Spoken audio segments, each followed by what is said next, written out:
L'objectif, c'est d'aller vers les acteurs, vers tous ceux qui ont une réflexion sur l'aménagement du territoire et le développement. Et puis ça tombe bien puisque on en est aujourd'hui à la territorialisation du PADUC. Donc il y a un certain nombre d'exemples,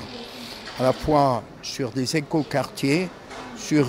l'aménagement durable, sur la nécessité de réfléchir aussi à demain en termes de mobilité, en termes d'aménagement, en termes de développement, de manière tout simplement à ne pas rééditer les erreurs qui ont été faites par le passé. On a aujourd'hui un constat qui est un constat à la fois difficile, qui est un constat contradictoire, puisqu'il y a des choses qui sont effectivement qui vont dans le bon sens, mais on a beaucoup de choses qui vont dans le sens contraire. En matière d'aménagement, je ne voudrais que rappeler l'aménagement en matière d'urbanisme commercial qui a été réalisé, qui a fait l'objet d'ailleurs de débats au sein de l'Assemblée de Corse et qui ont donné lieu d'ailleurs à une résolution, une délibération de l'Assemblée demandant à ce que, dorénavant, tant qu'on n'a pas réfléchi à un cadre général, à un cahier des charges, il n'y ait plus d'autorisation de grande surface. Mais c'est un exemple parce qu'on pourrait bien entendu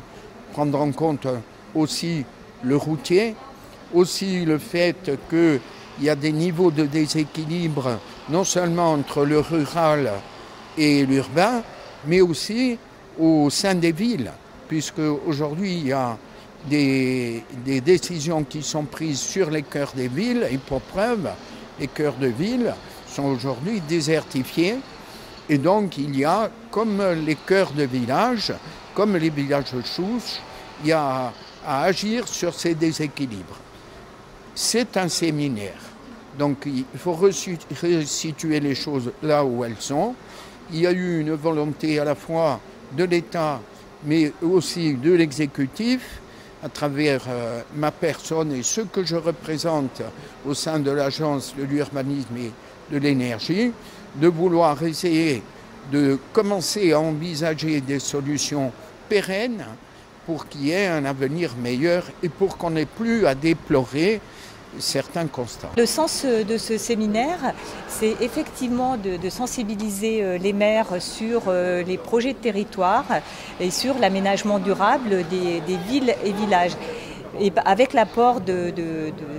d'éléments théoriques et historiques, puisque l'Université de Corse nous a aussi apporté son soutien. On a aussi le niveau national du ministère qui est présent pour évidemment évoquer les écoquartiers et tout l'accompagnement que l'État peut apporter aux maires. Mais mon message, c'est de dire le rôle de l'État, c'est d'accompagner, mais pas de se substituer à la vision stratégique qui doit être portée par les maires, par leurs équipes, en associant les habitants. C'est ce qui a été fait dans un certain nombre de villages, et je pense en particulier à Cozzane avec le Smart Village, ou à Evisa qui a eu aussi une réflexion stratégique. Et nous, on peut aider à formaliser cette vision de territoire. Mais je le redis, c'est aux élus de l'apporter à travers un projet de territoire, avec les documents d'urbanisme qui vont bien, et une réflexion globale sur la conception des espaces publics, les services à apporter